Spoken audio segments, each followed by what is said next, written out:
employers these days, they want like self-starters. They don't want someone to just be like, yes, sir. They want you to kind of be a leader in your own way.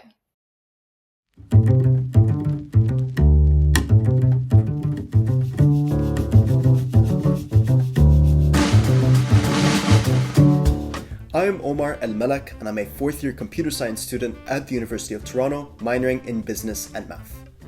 Today, I'm joined by Nguyen, a content creator at the Wealthsimple Foundation, as well as a fourth year commerce student at the University of Toronto, Mississauga. Kim's done it all, from internships at companies like Scotiabank and Karla Finance, to leading marketing teams at student clubs with diverse audiences and content formats, including written content, static visuals, as well as video. She's even tapped into music as well.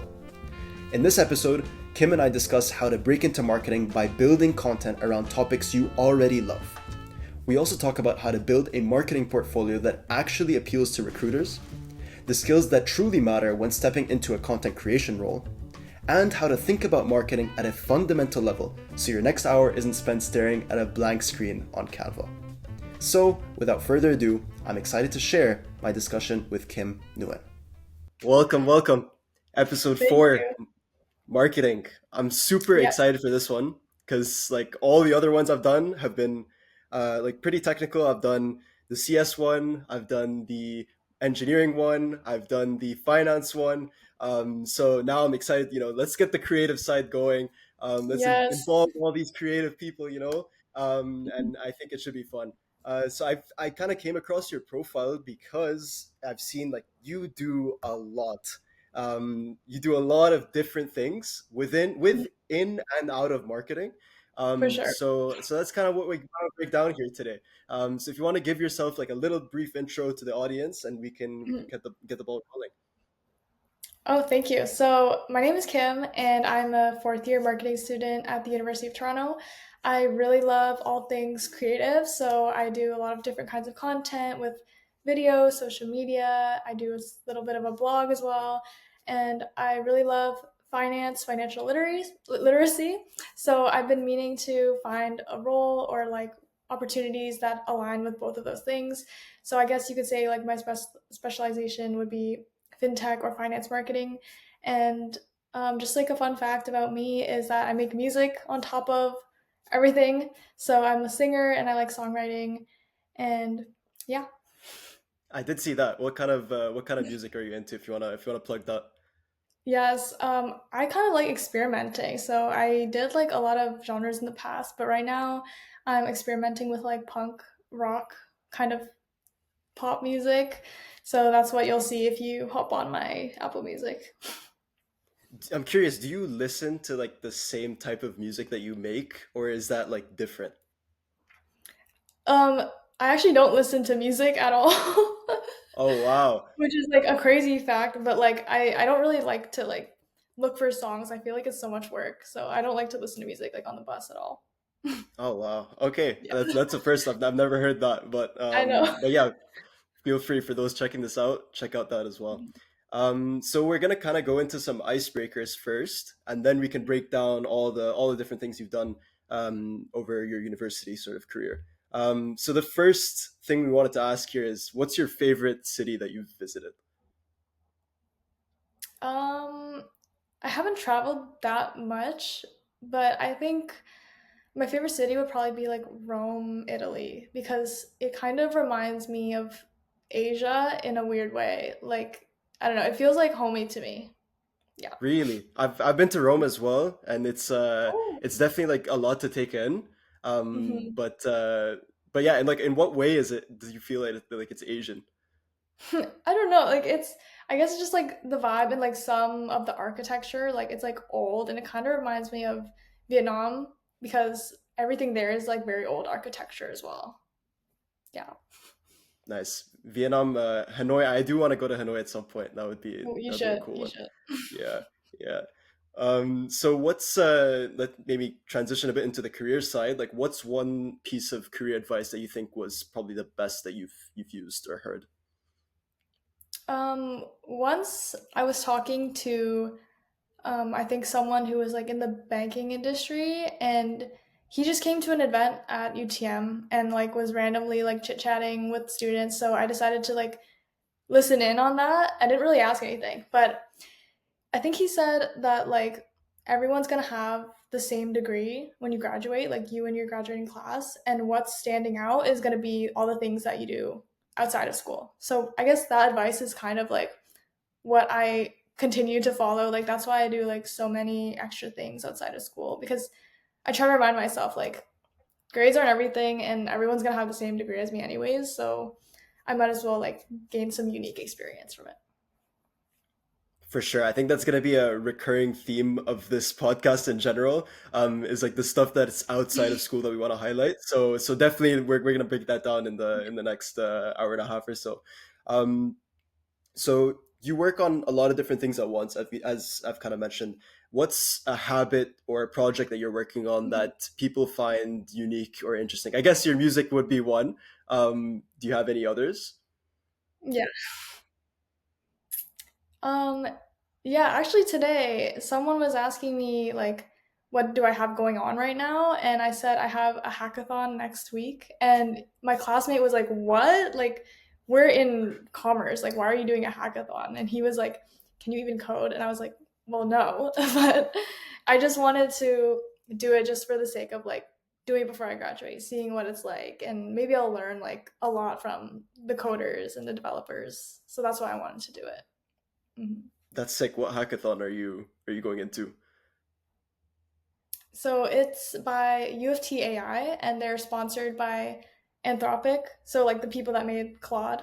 So Of part of course. the big part of it will be trying to implement Claude into our solution.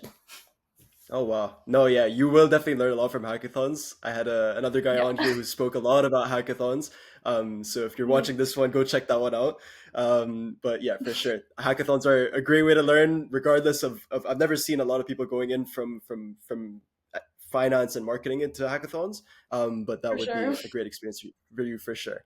So Mhm. last one here is what's one topic you think you could discuss for hours? Any topic. Definitely not music, because you don't listen to music, but something else, I guess.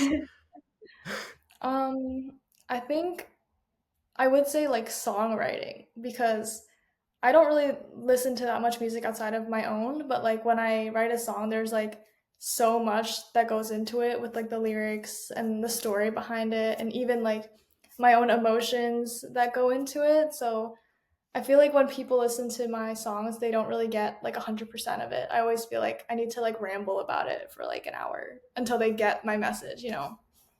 Interesting. Fair enough. Fair enough. Hmm. We'll have to talk about that because I do want to learn more about that. But this episode we're Yeah. gonna focus on marketing.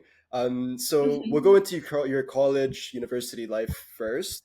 And so with that, you go to U of T Mississauga. Funny coincidence, we found out that we both go to University of Toronto Mississauga. Yeah. Um, and you're doing a Bachelor of Commerce, but you're specializing in marketing, and you're also doing a major in economics, from what I believe.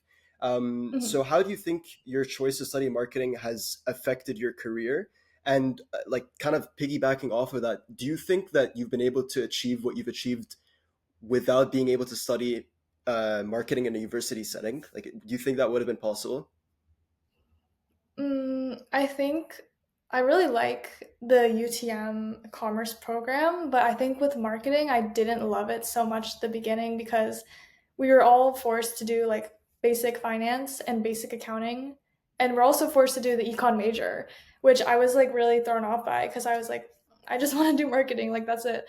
But now looking back, I'm like, okay, it was kind of like a tough love thing. Like the program wanted us to do all these things because they knew it would help us at some point. And it kind of did because I recently learned that having an econ major really helps with marketing jobs and their careers because like there's a different kind of thinking that economics people do.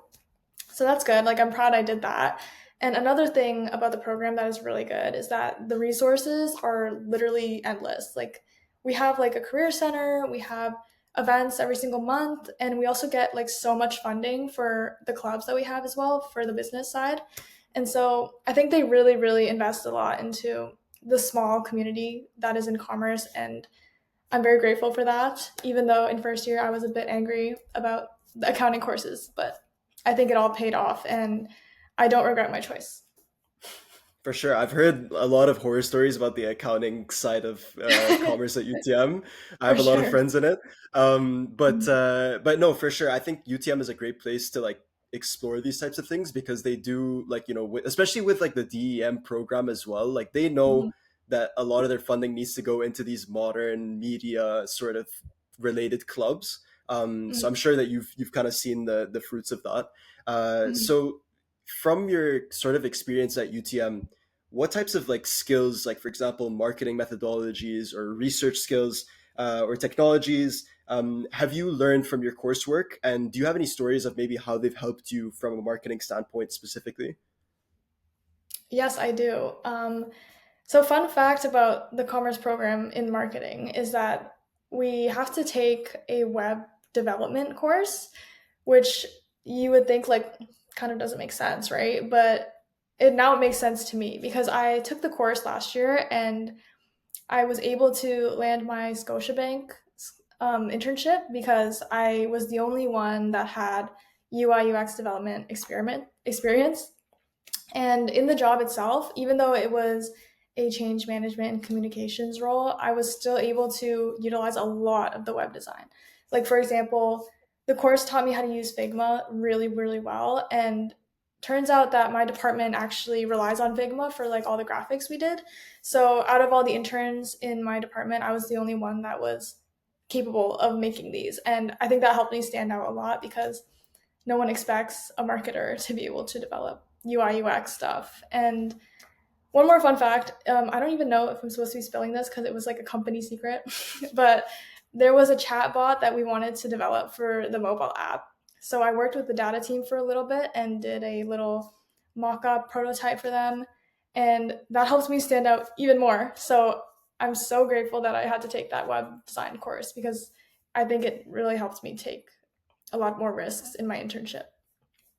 Figma for sure is like a brilliant skill to learn because Yeah. of, in my opinion, I think the Figma is one of those things where it's very easy to learn and pick up, but Mhm. very difficult to master. So I think Yeah. that, for example, like your course probably set you apart in terms of that mastery. Because I have, Mhm. very basic skill in Figma. I know how to use it. I know how to translate an idea in my head into some kind of UI UX.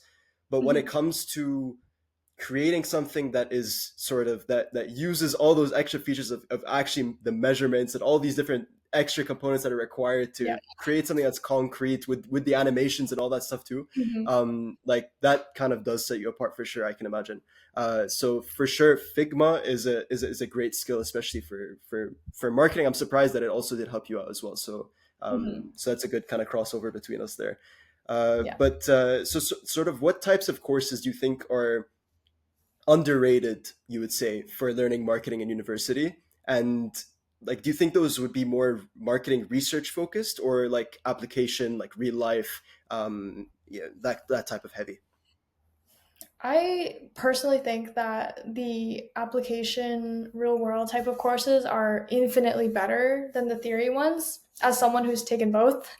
I think that the open-ended courses that allow you to like kind of do stuff by yourself, like open-ended assignments and like really vague sort of things, they teach you how to think like a marketer and do like a marketer because like in my experience like theory is more so just like memorizing and regurgitating the same information on a test, but when you do like your own campaign or if you do your own brand, that's how you think like a marketer. And it's basically giving you a glimpse into what your future job is going to look like. And that type of experience is like really, really good for someone who wants to get into a company for marketing. Awesome. Yeah, for sure. I think that sort of parallel also applies to CS as well. The theory courses, although the theory courses do help to some extent with interviews and stuff like that, the actual Mhm. job application type of stuff is definitely infinitely more Mhm. important. Um, Okay, so we've kind of covered the whole university side of things, and I want to cover all of the extra stuff because I know that that's what you really like to focus on. Yeah. So before we sort of get into that journey, um, I want to let the audience know that this episode is going to be mainly focused on your marketing stuff. So, like, if you want to hear about all the work Kim is doing in music and all these extra stuff outside of marketing, commerce especially, focus on sort of reaching out to her. Let's Mhm. get that engagement up. But Yes, feel for free. the sake of this, let's sort of yeah, sorry, go for it. I was just gonna say, like, to anyone watching, feel free to reach out to me because I'm really active on LinkedIn. Yeah, I can attest to that for sure. First experience in content creation was with the Undergraduate Economics Council at U of T Mississauga, which I think is a smart way of blending your sort of economics background with marketing.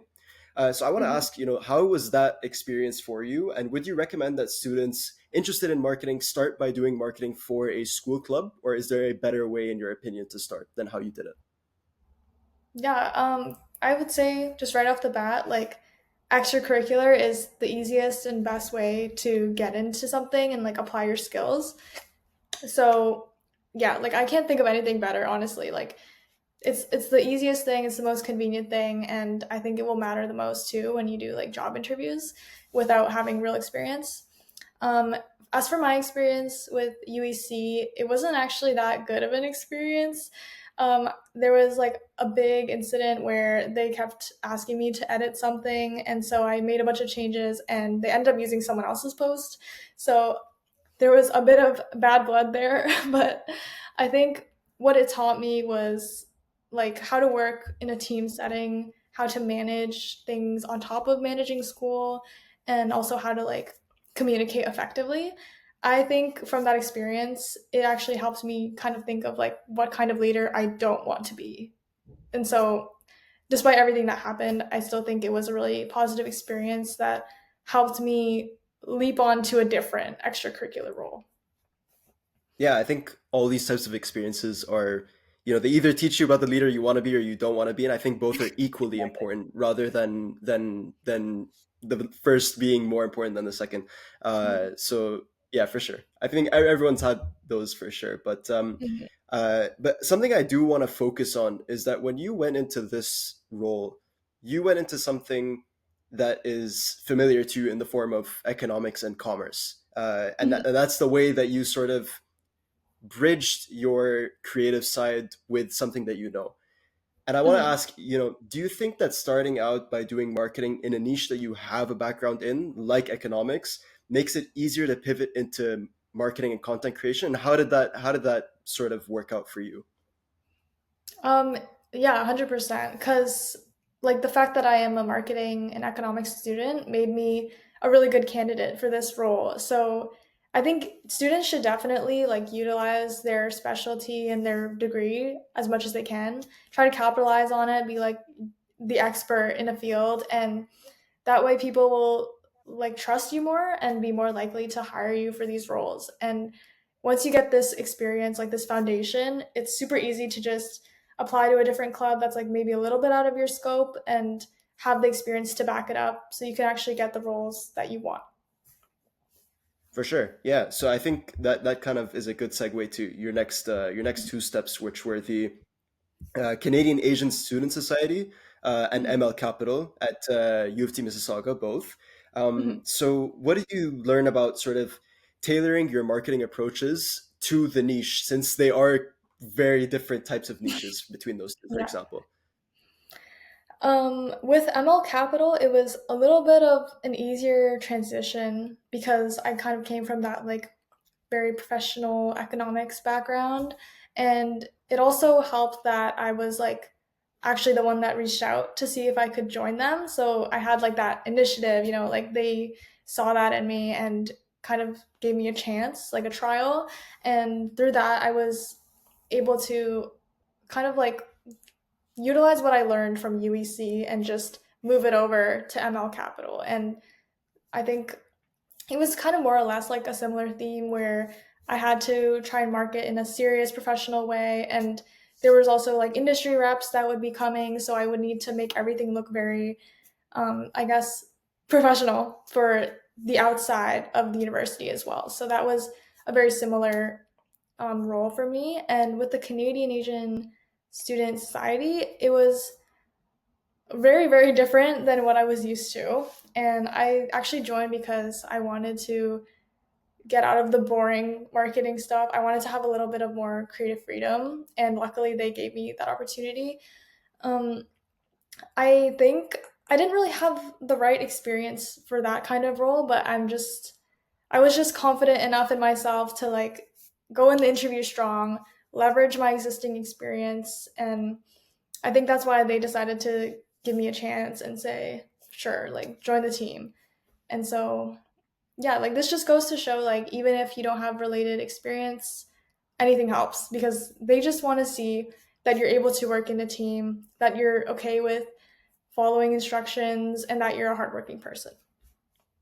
For sure. Yeah, I think like that definitely applies to almost any field for sure. Mhm, And marketing especially I feel like is very focused on the creative side, like coming up with that ideation. But mhm, so I do want to ask about this. Is it's actually a question I had for later, but this is sort of coming up now. Is that mhm, when we talk about marketing, I feel like there is two sides to it. There's the sort of the ideation and that sort of coming up with the idea side, and then there's the execution side, mhm, which is using the tools like the cap cuts for video, the Figmas as we spoke mhm, about, the Photoshop, Illustrator, all these tools to be able to make the content that you have in your head come to life. mhm, How do you which one do you think you kind of have some more expertise in, and do you think that like having experience in one of them is enough, or like how do you sort of balance between the two? mhm. I think I have like a lot of experience in both, but I would be more confident in my execution because I guess I'm early in my career, so there hasn't been too many opportunities where I can like fully lead something and come up with something. So, like I guess you could say like so far I've just been like following orders and doing what I'm told. So I'm really confident in that, like the actual like creation of whatever we need. As for other people, I think you need to be able to really do both because there's a lot of times where your leader, your manager, your club VP, they're going to want you to help them, right? Like they are going to want you to come up with your own things. And so that's when you're going to be able to like actually think of your own ideas, try to ideate, and I think that's a really important skill to have because employers these days they want like self-starters, they don't want someone to just be like yes sir, they want you to kind of be a leader in your own way. So yeah.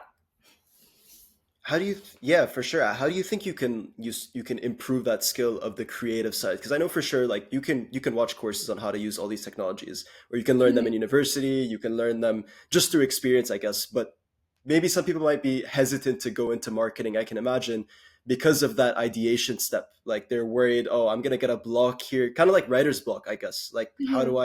how do I even come up with the idea in the first place to be able to execute it, right? Um, Yeah. do you have any sort of tips for maybe how you can get better at that skill? Yeah, of course. The courses that we take in marketing are really good for that. Like I mentioned, like the open-ended ones.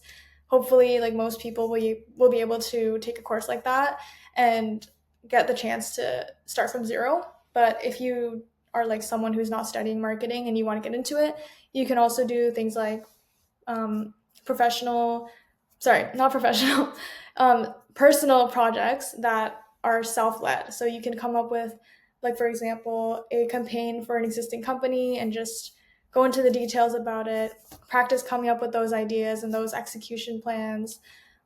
Another thing you can do is volunteer. So a lot of nonprofits are really open to people like helping them out and joining the team. And I think with nonprofits, the stakes are definitely lower because there's not like $1 million marketing budget behind you, right? Mm, So you can yep. come up with things, you can test things. And I think with nonprofits, again, like it's really, really chill. Like they'll let you kind of step up and ideate and try something with their brand. And they'll really appreciate the help as well. So those are all really helpful things to kind of get started. For sure, yeah. I think we're moving off the topic of the career side because I think this is really important to sort of learn about that distinction between these two parts from what I've researched. And I think that I want to ask you as well about AI. Like, how has AI helped you with either of those two steps? And do you think that AI is going to sort of take over any of those two steps entirely? And is it still worth learning those steps? Like, what's your sort of take on that? My take is probably going to be like wistful thinking. I think AI won't take over either of those steps. I think even in my experience now, like using it for ideation and using it for graphics, I think it doesn't really come close to what humans can come up with because it doesn't have the experience that we do and it doesn't know like the traits and characteristics of humans that we do. Like it's hard for an AI to come up with a nostalgic campaign, for example, because it doesn't know what it was like to be there in 2016. Like it doesn't know these things that are really unique to us. And I think it's also just really bad at making graphics right now, and they all more or less look the same. Same with like AI video editing. For some reason, it hasn't really caught up yet, and I don't know if it ever will. But I have faith in human marketers, and I think that we're very, very special. Like AI can't replace us, at least not like in our lifetime. And I think the other part of your question was like if it's worth learning. Yeah, Um, yeah. Yeah, so I had a coffee chat with a senior manager in marketing, and he actually told me that you have to learn it if you want to go into the marketing industry because you're either going to be the one that is controlling AI or the one that is managed by AI. And that kind of blew my mind a little bit because I was like, damn. So AI is taking over and we have to choose like which side we want to be on. So I think it's really important to get good at using AI and even like take it a step further and doing certifications so that you can prove to companies that you know what you're doing. And I think for a lot of people, they don't want to embrace it because a bit of controversial things about it, like environmental impacts and stuff. But I think in the workplace, like we can't help it. You kind of have to just know it to be like a competitive employee in today's world. I definitely agree with that sentiment about AI. You know, a lot of people are Hmm. probably hesitant to use it, but I think that's why I really wanted to ask about AI in this episode specifically, because I'm sure that this is a sort of sector that people are in contention about regarding AI. You know, is AI going to take over the creative side as well or not? Because we're looking at all these other fields like AI is taking over computer science, AI taking over accounting, for example. These are Yeah. sort of big buzzwords, but is I don't want I really wanted to hone down on that for sure. So it's a, Mhm. for sure that's a good thing to sort of cover. So back to your experience. Mhm. You spent about 2 years at UTM Capital, which eventually you Mhm. became the VP of marketing there. Mhm. And I wanted to ask, how did that longevity sort of help you create a more meaningful impact through your campaigns? How did understanding the club over that long period of time help you sort of create campaigns for them? I love this question a lot because I get to tell a really wholesome story. So I started as an analyst, so that's like a general member of the club. So we would do like, like the basic stock pitches and be in like the specific industry teams. So I got to meet like a lot of other ambitious first years when I joined, and it was really like I got to see it firsthand. So like when I later became VP marketing, I kind of like thought back and I remembered like, okay, these are the people that joined our club. What do they think? How did I like enjoy this club? Like what are my experiences with this club? And then I got to attend a lot of our events and also meet more students and newer analysts through that. And there was a lot of people that told me like, hey, this club seems kind of scary. Like, I don't know anything about finance. I'm literally like a communications major or like a CS major. Like, can I join this club? And so I kind of like heard that a lot of times over like the course of like my first year as VP marketing. And so I realized we kind of need to have like a shift in our branding and in our voice because students are scared and we kind of collected like all of these like really good finance bros, but that's not really a good way of succeeding, in my opinion. I feel like a good club would be really welcoming and also very educating to people that know nothing. For example, like myself, I didn't know a single thing when I joined.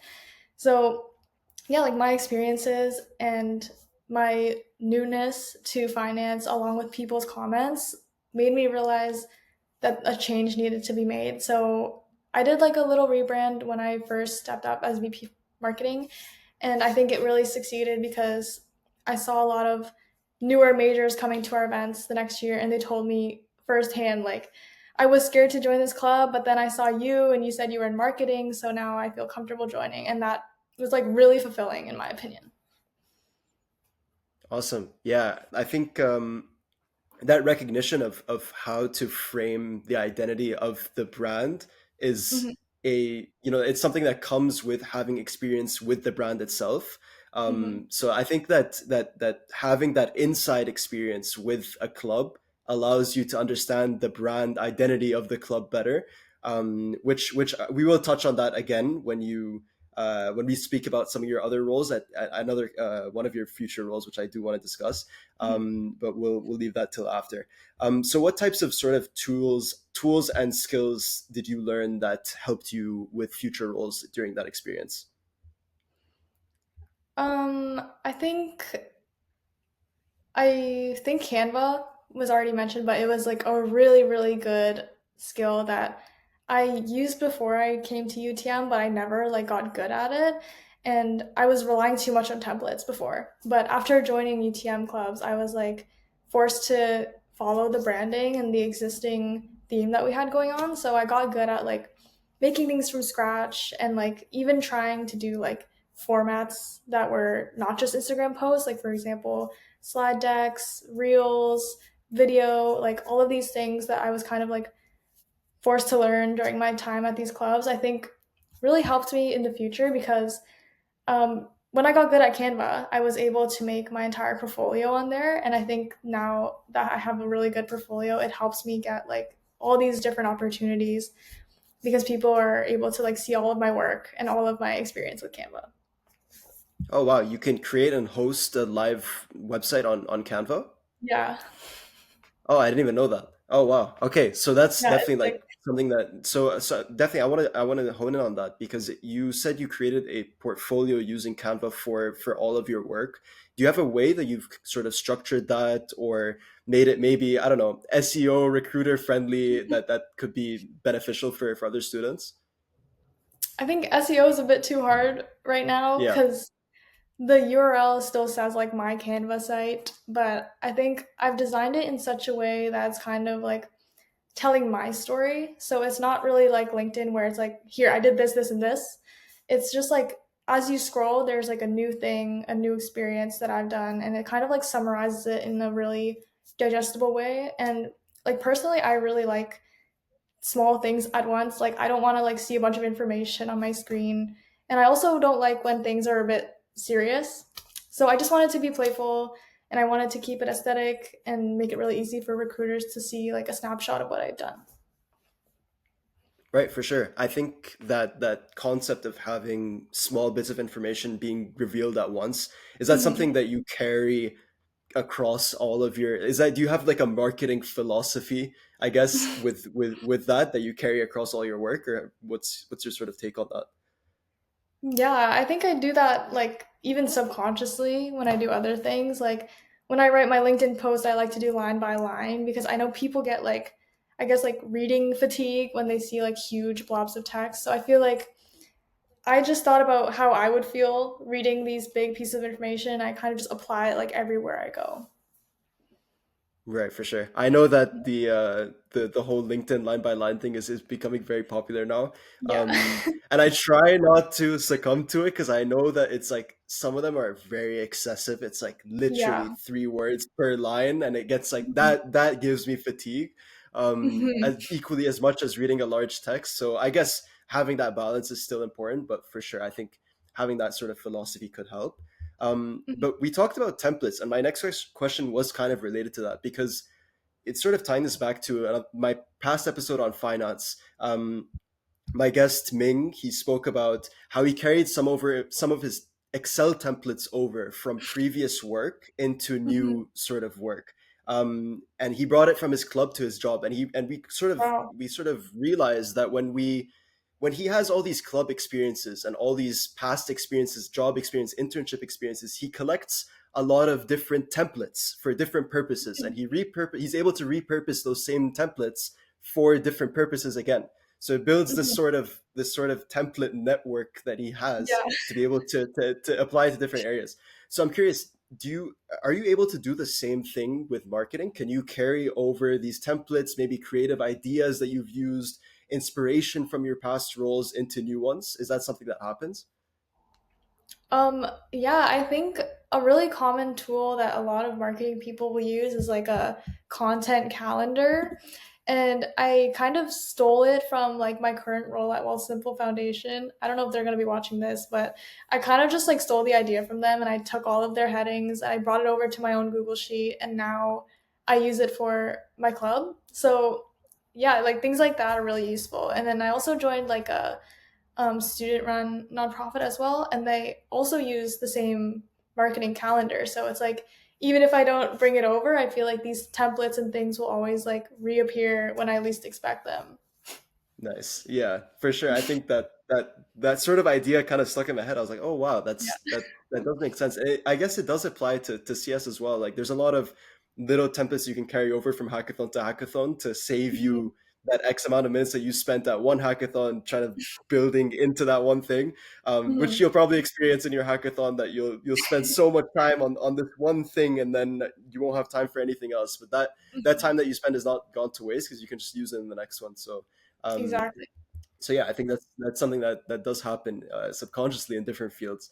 Hmm. So your next two steps were at Karla Finance, where you were a marketing intern, and then Scotiabank, as you said, as a change management and communications intern. So we're actually both sort of Scotiabankers as well as U of T Yay. Mississauga students. So I guess marketing in a company setting is obviously very different from marketing for a club.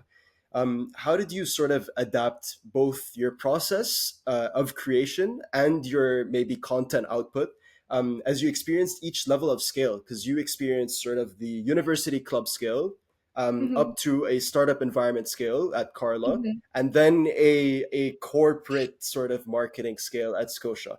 So at Hmm. each level, how did you sort of make that adaptation?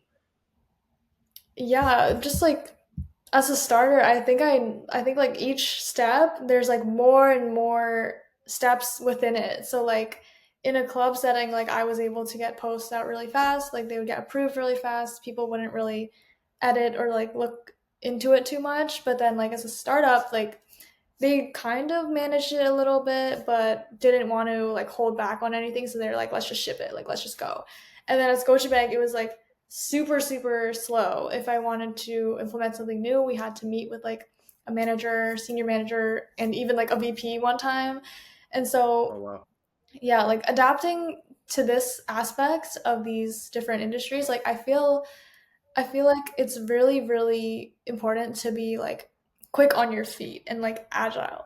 And then you'll also need to like be confident in yourself because a lot of times, especially working at a startup or at a company, there'll be so much pushback, but you need to be able to explain why you've done something and kind of like stand your ground because a lot of times like I needed reminders of this too, but you're the expert, not them sometimes. Like you're hired to make content for a reason and they just kind of manage it. Like you just have to be confident in yourself and this is really hard for me to like adapt to and learn, but now I feel a lot more comfortable like pushing back on the pushback and that way I'm more proud of like what I put out and even like sometimes they even learn something from me along the way.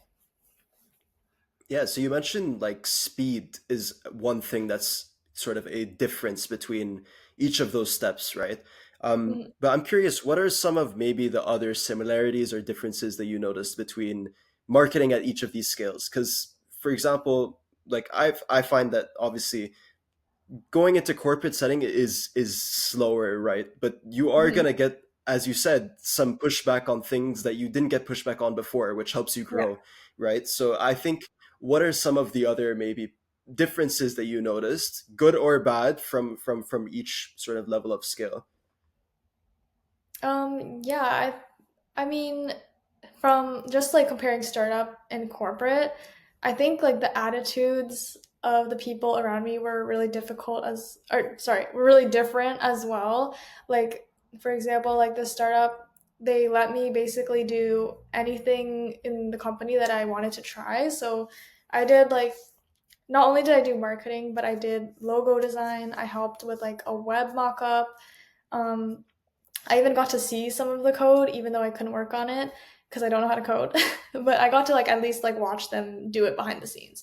And I think with corporate, it's really different because obviously there's like security rules and like sensitive information, and also they want you to just do your specific job. Like they don't have like an open mind to like allow you to do different opportunities, which is like completely understandable. But I think going from Scotia to Karla, I was really happy to be able to finally like step out of my day-to-day routine and try something completely out of my comfort zone.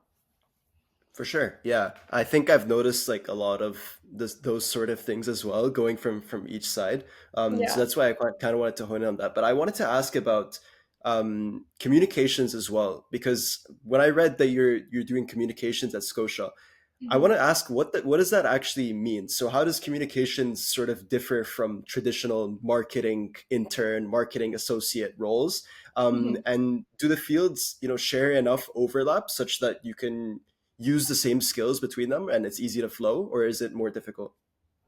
I think both of the fields are often confused with one another by a lot of people that I know, but I think it's for good reason because they are actually really similar and they both require like really strong person skills and communication skills. As for my job in Scotiabank, it was a very specific role that I had. So we had like a branch wide information SharePoint website, and that was for each of the branches in Canada to access when they need like certain product information or like things that they need to work on. And I managed that part. So that was like, in a way, it's like us communicating to the branches, right? So that was like a super long process every time something new came out because like I said, like every information piece needs to be perfect, like it needs to be approved by everyone. And so like communications and marketing are really similar, but I think communications is more about how the other person can perceive your information and what is the best possible format that you can give it to them in. And so like it became really important to like almost put myself in the branch manager's shoes. Whereas marketing, you have to put yourself in the consumer's shoes, which is a lot easier because you are yourself like a consumer. So I would say like in that aspect, communications can be a little bit different and maybe even more difficult.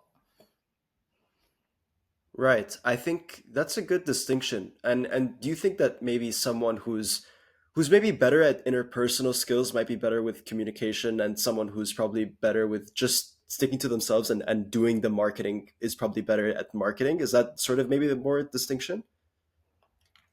You could put it that way, but I feel like with marketing, you also have to be really good with people because like in a lot of marketing roles it's very like team focused, or you have to like at least like report to somebody. So I feel like it's not like a data analyst role where you can kind of like work independently. I feel like in all cases people really value like just someone that's really good to be around and talk to. So even if it's not like work related, like I feel like you have to be a really personable employee. For sure. Yeah. I Mhm. agree. I think every single role has some sort of personal part. Mhm. But yeah, I was just curious about what sort of determines if someone would be better at communications versus marketing, and like the sort of dynamic between going into one and transitioning into the other, I guess. But Okay. Um, in that case, I would say like it's very, very similar. I feel like a lot of people in like the communications major often go into marketing. I think it really just depends if you want to do like the campaign style of work where it's like coming up with an idea, like planning it out, doing the budgets, executing it. And I think marketing campaigns are often more like large scale. So maybe someone who wants to do something like a bit short term projects kind of style, like that would be more comms. And I will say marketing might require a lot more creativity, but I don't want any comms people to like attack me for that.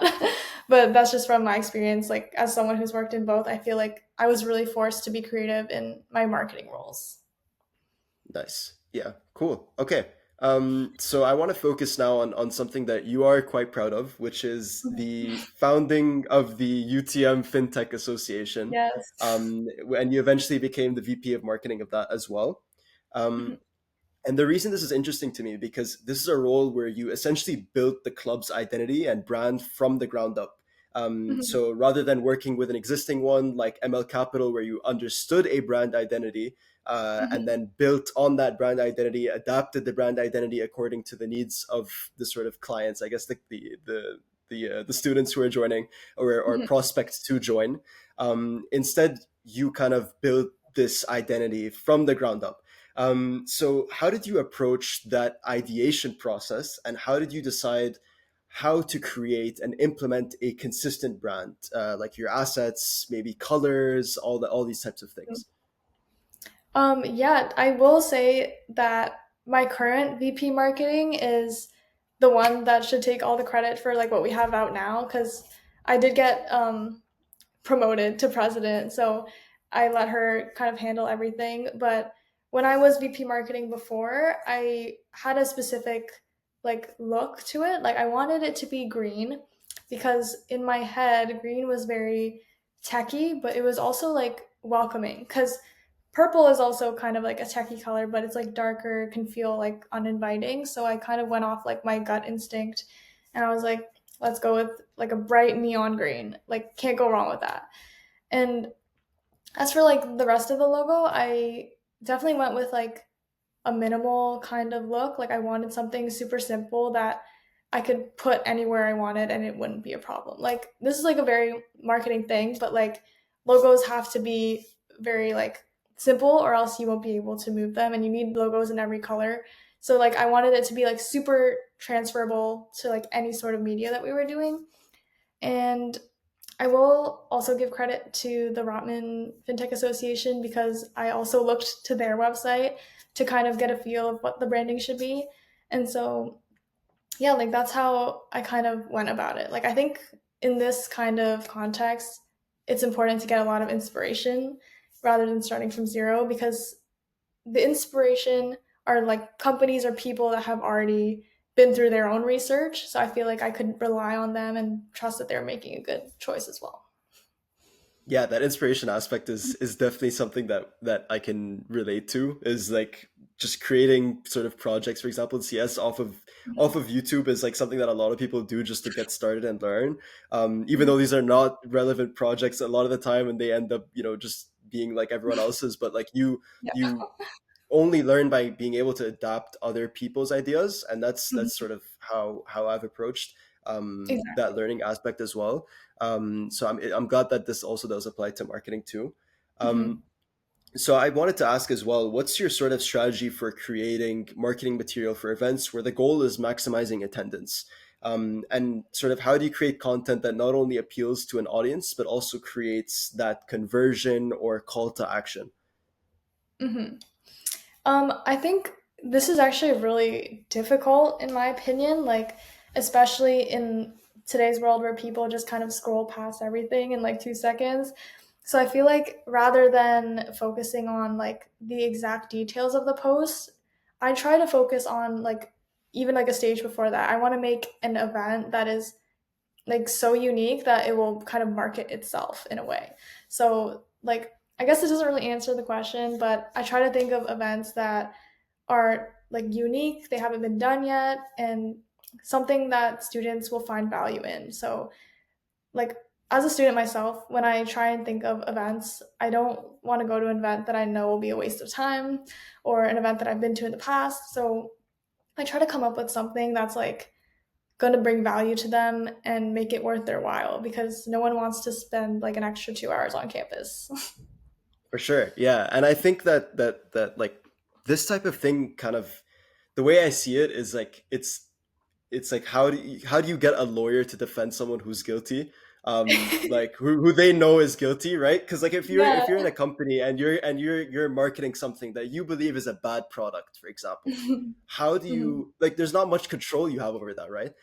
So like, Exactly. how would you? So if you have like just the worst possible product, for example, and you don't believe in the product, you don't find it interesting, you don't think that anyone's gonna buy it, like Yeah. what would you sort of do to be able to kind of deliver it in a way that might be exciting, I guess is kind of where I'm going with this.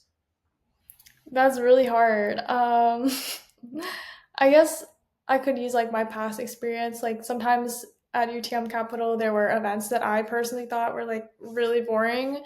If the event itself is not going to be like super enjoyable or like fun, in my own opinion, I'll try and like reframe it in like a different way. So like if it's like a speaker that's coming to talk for like an hour about his own career or something, like I feel like I would reframe it in a way that's like you can ask him your questions, like you can network with him after, or like you can find insights about his industry. Like I don't want it to be strictly about like the event itself, but rather than like the value that students can create from it themselves. So yeah.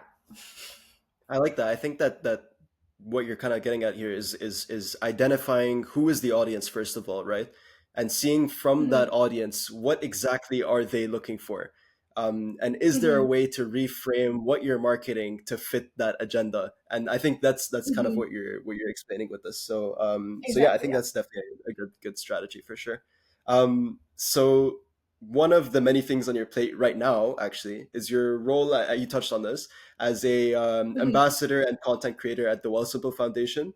So I'm Hmm. curious how you came across that opportunity, and I guess it feels like the stars aligned for you because you've been focused on this Hmm. fintech niche for the longest time, and this sort of came Yeah. across as the sort of perfect thing. So how did you come across that? So the whole story behind this is I was, or I still am, like a Wealthsimple fangirl. Like I love the company, and as a marketer, I love the branding so much as well, their brand voice and everything.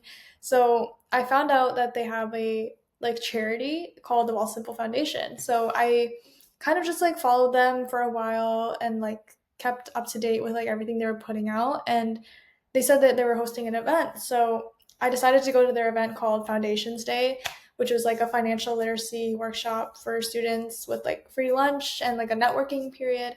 And when I went to the event, I had like a really great time. And so I asked them at the end, I came up to one of them and I was like, "Are you guys hiring? Like, is there any way I can help?"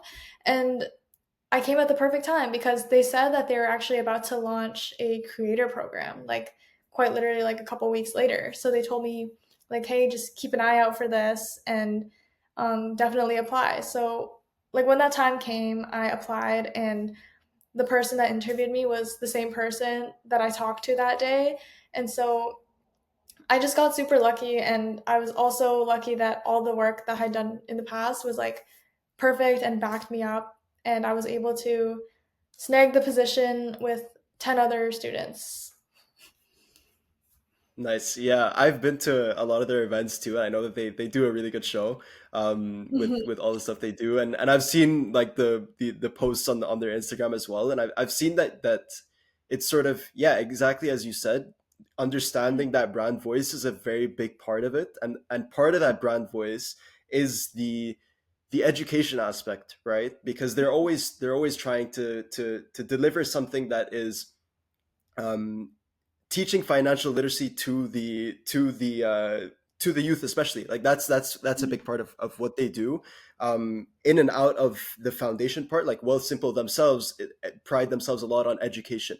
Mhm. So I think that kind of is what I want to touch on at this next question, because a big part of marketing, I think, is defining that goal. So we talked about audience, defining the goal of the content. So whether it's to, I guess, educate, sell, inform, or go viral is some of the ones that I've researched. So Mhm. for example, Wealthsimple Foundation does have a clear mission to promote financial literacy, but that also does mean understanding and producing content for an audience that's largely in their teens and 20s. Mhm. So I guess for that demographic, there's always that sort of balance between creating content that's engaging and shareable, but also educational, right? Mhm. So I've seen some of your videos and you've done a good job with this. So I wanted to ask you, like, how do you approach maintaining that balance between marketing to a younger audience as well as maintaining that educational aspect that's part of the brand voice and goals? So balancing audience with goal. Yeah, that's a great question. It is kind of a struggle, like sometimes when I'm creating a video and I'm like, damn, am I like too serious in this or am I too playful? Like I try and I try and keep it as authentic as I can because at the end of the day, I like to consider myself like professional as well, like someone who is like going to enter the workforce. But I'm also a student and I'm also a young person, so I feel like I just need to keep it real and like just be myself because I kind of already like mix both of those different worlds into my own personal content and I try to apply that in the Wealthsimple content as well. And yeah, like I also think that it helps that there's no like viral pressure that's put on us because I know like with a lot of other creators with other companies, they're forced to really perform and like make something that's going to do well and explode and like have a really crazy hook. But like for us, I'm very glad that we don't have to do that because that allows us to be down to earth. It allows us to focus a lot more on the educational stuff and connect better with our community because at the end of the day, we're not trying to appeal to like millions of people. We're trying to just talk to our existing following, like on a personal level. And that's a bit easier to me than like trying to create content that goes viral. And I get to stay true to myself and use my student experiences to make it seem more digestible, I guess.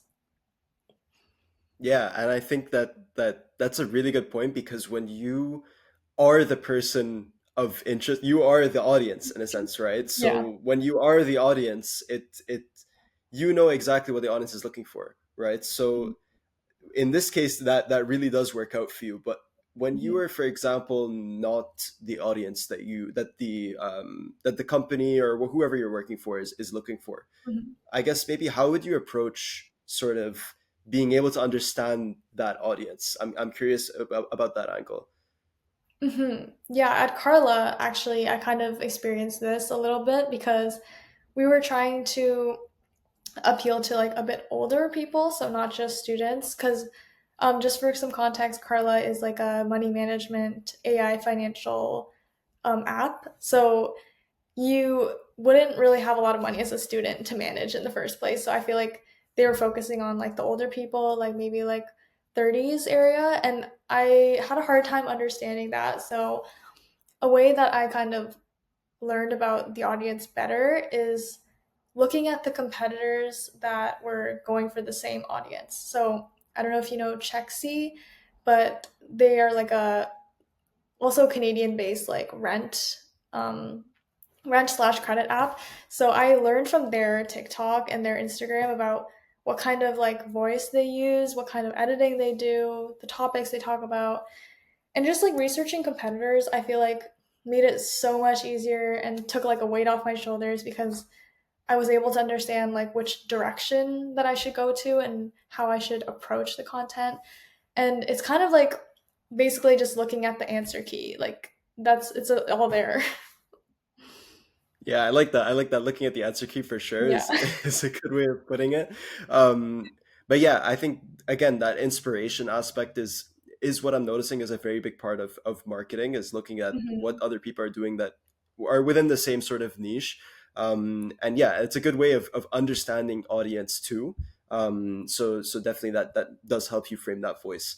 Mhm. So the last question I have about the Wealthsimple Foundation specifically is that your work involves a lot of videos and reels, etc., these types of things. Whereas a lot of your works before you spoke about is focused on more visual aspects or static aspects, I should say. For example, like logos, building brand assets, building sort of the brand identity, and all these types of things in sort of in picture form, you should say. Mhm. So I guess what are kind of the key similarities or differences that you've noticed in your work between producing these static image advertising material versus some interactive material like videos? And does your philosophy sort of change anyway? hmm It's really been a huge change for me going from like standalone graphics to video content because I think anyone can agree that making a video of yourself to put on the internet is a lot more like out of your comfort zone. So I think it was a bit hard for me to kind of get used to that. And my philosophy definitely changed a lot. I even like you could even say I came up with like a new philosophy on how to approach it because it was super different than what I was used to.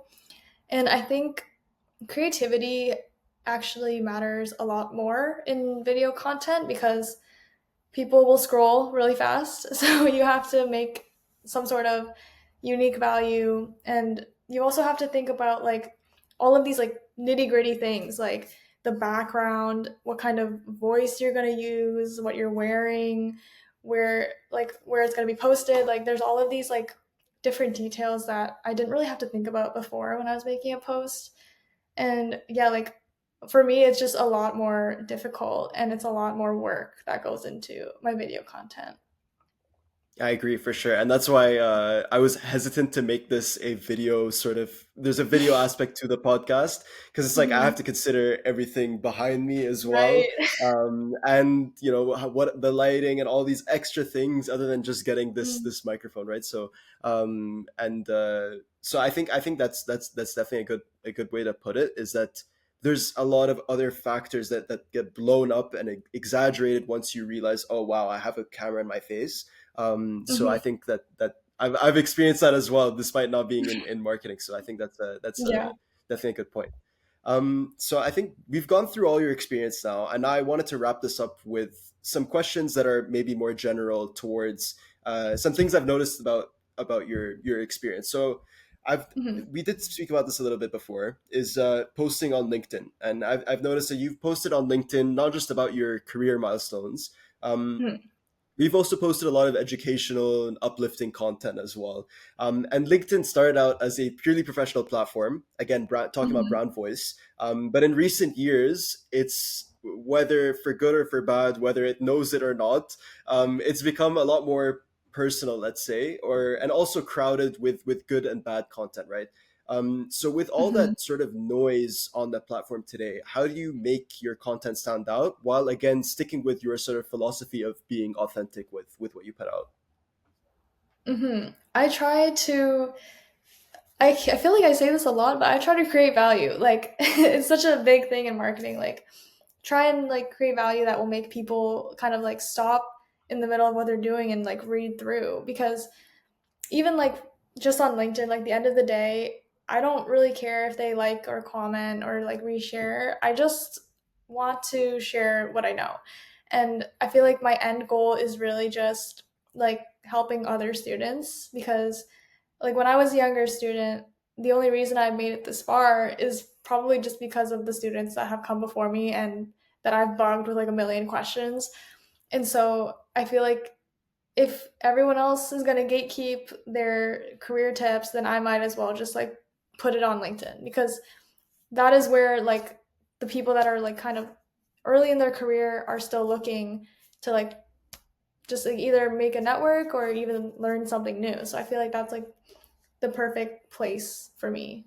So yeah, so I also wanted to ask, like, what type of value have you seen yourself for your own career from posting on LinkedIn, and do you have any kind of stories, maybe how that helped you? Yeah, for sure. I think it helps me stand out a lot compared to just like your average marketing student because when you have a well managed LinkedIn, it's kind of showing employers that you can control a platform, you can create your own personal brand, and you can lead it and manage it and succeed in it. Because I mean, I do have a lot of connections and engagement, so I guess you could say that I've succeeded at creating my own personal brand. And so employers have recognized that in the past as well. Like, even when I coffee chat with recruiters, for example, they're very interested in like what I post and why I do it. So I feel like it's helped me stand out a lot from other people. And another thing that it's helped me with is I've actually gotten a brand deal to post on LinkedIn. So kind of like a paid promo kind of thing. And it was something I totally like never expected because you don't usually see that on LinkedIn with students, especially. And it's just like a helpful side hustle for me to have. Good for you. Yeah, I think that that's exactly why I wanted to touch on this question is because Mhm. I do see that people are hesitant to post on LinkedIn, A, because people think it's cringe, but two, it's like, what is the value that I'm gonna get out of it? Because like these types of exactly these brand deals and stuff like that, from what I've heard, don't exist on LinkedIn. So I'm that's Mhm. why I was curious about this. But yeah, it's interesting that it does exist. So so do you have for those wondering, you have built a pretty good brand. So maybe do you have any tricks for LinkedIn, like maybe writing effective hooks, some content Mhm. formatting stuff, like the way you split your lines, as you mentioned before, is one good Mhm. example of that. Good tagging for the algorithm, maybe appealing to some relevant topics. Like what types of Mhm. things do you focus on? In regards to the hooks, I would say don't be afraid to not sound professional because the professional stuff is often what gets drowned out in like the grand scheme of things because you see it all the time. Like people see that all the time. They're not going to want to stop and read it if it's something that they think is going to be like the post from like 3 posts before. So, yeah, like for example, like one of my hooks was like, I've never felt so old, which sounds like really unrelated to everything that's going on LinkedIn. And I think that's something that helped my post do well because it's just so random. And I think people don't go on LinkedIn to like read about your achievements. I think they go on there to like, okay, maybe they don't go on there to get entertainment, but like entertainment doesn't hurt anyone. Like it's nice to like have a break from all like the oh my god, I got a job at PwC and just have like a random like fun post to read. Like I feel like that's really refreshing. Yeah, I think that way you put it is that like, I don't want my post to be exactly like the post I read 3 posts before. Is a good way of thinking about, oh, like whether I post this or not, right? Mhm. And I think there's something about that because from what I've seen, it's like, oh, like sometimes I'll get like a post that's like, oh, like do you actually remember what you read 3 posts ago, for example, or Mhm. 2 posts ago? I'm like, Yeah. oh wait, do I actually remember what I read 2 posts ago? So it's interesting that you might not remember what you read 2 posts ago, but it's like when you see something boring, for example, it's like, oh, Mhm. that is something that I probably read 2 posts ago that I also don't Yeah, remember. So so yeah, I exactly. think that's a good way of thinking about it. Um, so we spoke about the sort of two sides of ideation and execution. So I do want to talk about, I guess, to close us off, like technical skill. What's, I guess, one technical skill everyone in marketing should learn? I know we covered things like Canva, Figma. We didn't cover too much on video editing, sort of Mhm. technologies. But I guess irrespective of the type of media that you work on, what would you suggest for someone who's just starting to get into marketing is a really good first skill to learn technically? I think Canva is a really good one, but I don't think it will really go a long way if you want to like go into higher level management and marketing. But one skill that I know like is really desirable is analytics or data. And it sounds scary at first, but it's not that crazy. Like I promise like anyone can do it. It's kind of just being able to look at some numbers, like whether that be engagement, conversion, etc., and just knowing what it means and how to apply it in the future.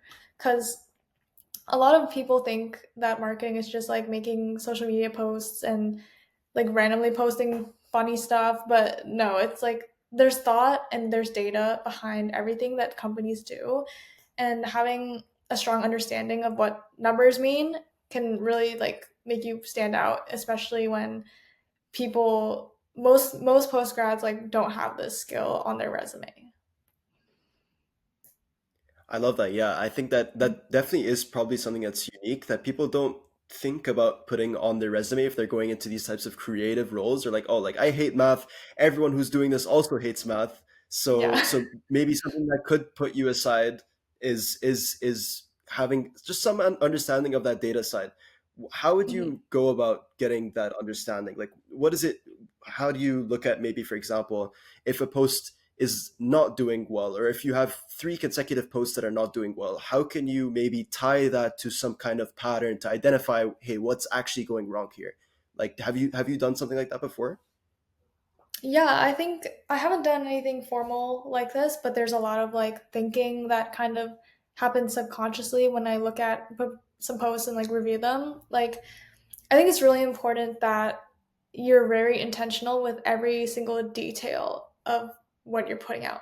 For example, the times that you post your videos. Like, did I post this at like 11 on a Tuesday? Did I post this on a weekend? Like, when you kind of like do this over and over again, you kind of notice patterns, and it's like, oh, like all the ones on Tuesday at 9 p.m. didn't do so well. Like, maybe I need to change that. Like, it's kind of just like remembering like which variables were changed per post. And I guess there's no way that I know of to measure all of this stuff, but like as you get experience doing it over and over again, I think you kind of just get like an instinct of like, maybe I should check this, maybe I should change this. And this like applies to everything, like even like thumbnails, even the music you choose, and like the tone of voice that you use. And then like over time you'll kind of realize, okay, like this needs to go. And then that will kind of translate itself into data once you like actually keep track of it. Right. And are there ways that you've like maybe technologies you've used to collect that data? Is it does it or are you just native to the application itself?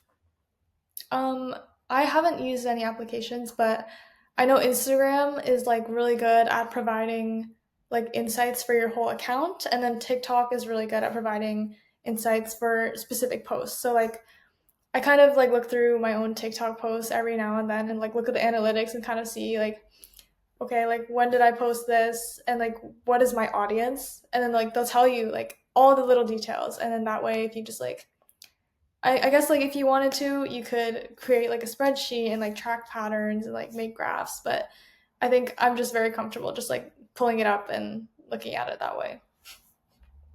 Nice. Yeah. Cool. And sort of as an extension to that, what are some maybe general or foundational skills like, for example, creative writing? We spoke a little bit about market research, or storytelling, for example, that you think are universally valuable across all areas of marketing. So maybe something that's maybe non-technical that could be important to learn. Yeah, that's a great question as well. I think as someone that's been applying to a lot of jobs right now, I feel like I've kind of like caught on to a lot of repetitive words that people are using, and a common theme is like verbal and written communication. And I guess this can be applied to like every role, but with marketing, it's kind of like a no-brainer. Like you have to be really, really good at this. And this also ties into like interpersonal skills as well, because like you're gonna have to pitch things a lot. You're gonna have to like stand up and say your ideas. You're gonna be able to like, you have to be able to like articulate yourself in a way that is not only easy to understand but also really convincing, because like as you know, in like scenarios like banking, things will not get approved unless the leaders are convinced that you're worth it, right? So yeah, I feel like this is super important, and there's a lot of people in university that like maybe haven't developed that skill as well as others because they're maybe like shy to like join clubs, and that's where I think a lot of people need to focus and like walk in for, because it's really, really important. Excellent. Yeah, and I'm curious about that verbal and written communication. Interpersonal communication can mean a lot of things, and I think it can mean, for example, like the conversation between me and you, but it can also mean public speaking. It can mean Mhm. writing sort of internal documents that need to be precise. It could Mhm. be writing sort of internal marketing material that needs to be sort of creative. So there's a lot of different angles to that sort of communication. So what do you think is very important there? I think you had really good examples there, and I was gonna say like really similar stuff as well. Yeah, like it's definitely really important, like internally, and I would say like just as important externally. So like again, it's like there's so many things within marketing, like copywriting, for example, where writing is like the star of the show. There's things like field marketing where you will actually have to go to these events, talk to real people, and do the convincing in person. And I feel like those are also really important skills. Like I have a friend that works in PR, and she has to be really good at kind of like talking to people, even just like small talk, because her whole job is field marketing and just like getting like a personal connection, maybe even like talking to clients, like other businesses.